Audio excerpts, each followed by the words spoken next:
Mas mapapadali na ang pag-aresto kay Pastor Apollo Kibuloy ngayong pinabuksan na ng Korte sa Amerika ang warrant of arrest laban sa founder ng Kingdom of Jesus Christ.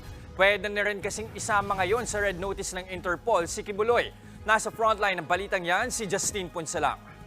I'd like to ask God that Pinabuksan na ng Korte sa Amerika ang nakabinding arrest warrant doon laban kay Kingdom of Jesus Christ founder Pastor Apollo Kibuloy. Dahil sa mga kasong fraud, coercion, sex trafficking, conspiracy at pagpupuslit ng pera na inisyo noon pang 2021. Hiling yan ng United States Attorney Criminal Division na humahawak sa kaso ng pastor. Ayon sa abogadong si Attorney Buco de la Cruz, posibleng pinaplano na ng Amerika na ipa-extradite ang pastor para sapilitan na siyang papuntahin sa Amerika at harapin ng mga kaso. Pag ito ay na-unseal, makikipagtulungan na siya sa iba't ibang ahensya ng pamahalaan.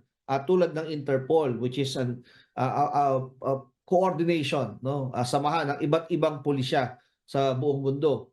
So malalagay na siya sa red notice. Pagdaan niya sa anumang airport, maaari na siyang i-detain.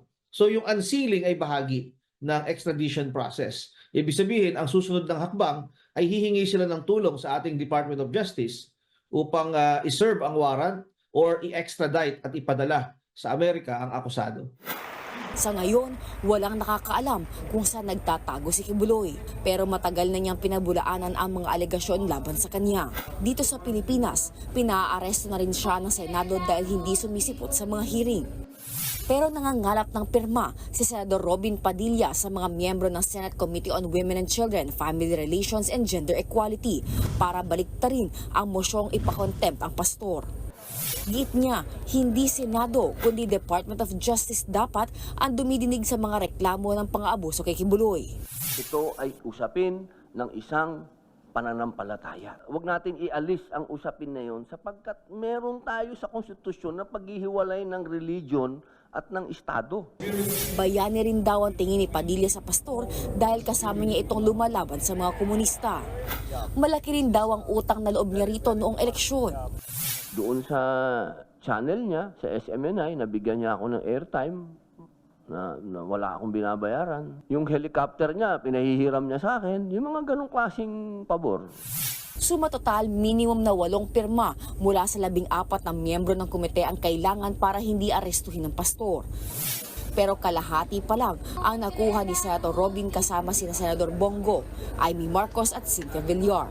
Pumirma rin nung una si Senator J.V. Ejercito pero binawi niya kalaunan matapos daw pag-aralan ang mga ebidensya at pahayag ng mga testigo laban sa pastor. Kinausap din daw ni Padilla sina Senator Grace Poe at Raffy Tulfo pero hindi rin sila pumirma. May hanggang sa susunod na Martes o March 12 na lang si Padilla para mangalap ng pirma. Nagbabalita mula sa frontline, Justine Punsalang, News 5. Ayon naman kay Department of Justice Assistant Secretary Miko Clavano, wala pang natatanggap na extradition request ng Pilipinas mula sa Amerika. Di niya sinabi kung susundin ba ng Pilipinas ang naturang request. Pero desidido raw ang gobyerno na makamit ang hustisya para sa mga sangkot sa kaso.